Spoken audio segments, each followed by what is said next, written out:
తిరుమలలో శ్రీవాణి ట్రస్ట్ నిధుల వినియోగంలో మార్పు జనరల్ ఖాతాకు మాజీ సీఎం కేసీఆర్, హరీష్ రావు, మేఘా కృష్ణారెడ్డి, రజత్ కుమార్, స్మితా సబర్వాల్, హరిరామ్, శ్రీధర్ అనే 8 మందిపై పిటిషన్ దాఖలు చేశారు.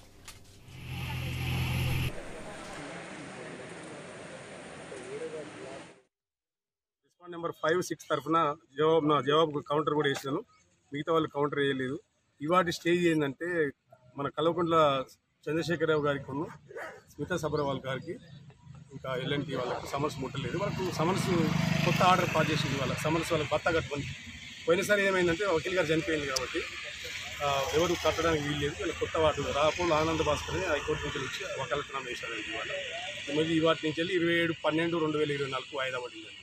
ఇది మిగతా వాళ్ళ జవాబు కోసం అది వాళ్ళ జరిగింది. అక్కడ ఘోష్ కమిషన్ ఉంది. అది 31 అక్టోబర్ వరకు వాళ్ళ కమిషన్ రిపోర్ట్ చేయాలి.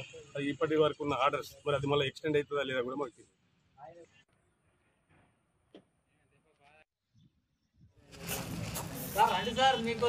భయం అవుతుంది సార్ వీళ్ళు చూడగానే.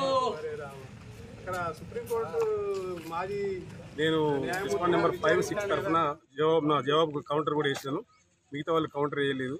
ఇవాటి స్టేజ్ ఏంటంటే మన కల్వకుంట్ల చంద్రశేఖరరావు గారికి ఉన్న స్మితా సబర్వాల్ గారికి ఇంకా ఎల్ఎన్టీ వాళ్ళకి సమన్స్ ముట్టలేదు. వాళ్ళకు సమన్స్ కొత్త ఆర్డర్ పాస్ చేసింది. వాళ్ళ సమన్స్ వాళ్ళకి భర్త కట్టుకొని పోయినసారి ఏమైందంటే వకీల్ గారు చనిపోయింది కాబట్టి ఎవరు కట్టడానికి వీల్లేదు. వీళ్ళకి కొత్త వాటి రాపోలు ఆనంద భాస్కర్ హైకోర్టు నుంచి వచ్చి వకాలతనం వేసి 5 తరఫున వకాలత్ చేయడం జరిగింది. ఇంకా 3కి ప్రాసెస్ ద్వారా వాళ్ళకు నోటీసులు ముట్టలే. మళ్ళీ నెక్స్ట్ డేట్ 27/12/2024 రోజు వరకు వాళ్ళకు మళ్ళీ మేము రేపు కడతాం సమాన్స్ కోర్టు ద్వారా. కావున ఇప్పుడు దీనిలో విషయం ఏంటంటే నేను వేసింది మేడిగడ్డ 1,35,000 కోట్ల ప్రాజెక్టును కేసీఆర్ 1,35,000 కోట్లకు వ్యయం పెంచి ప్రజాధనాన్ని దుర్వినియోగం చేసిండు. రికవరీ కావాలని ప్రజాధనం ఎవరు దుర్వినియోగం చేసినా చట్టం పరిధిలో అందరూ సమానమే అనే విధానంగా మనం కోర్టులో కేసు వేయడం జరిగింది.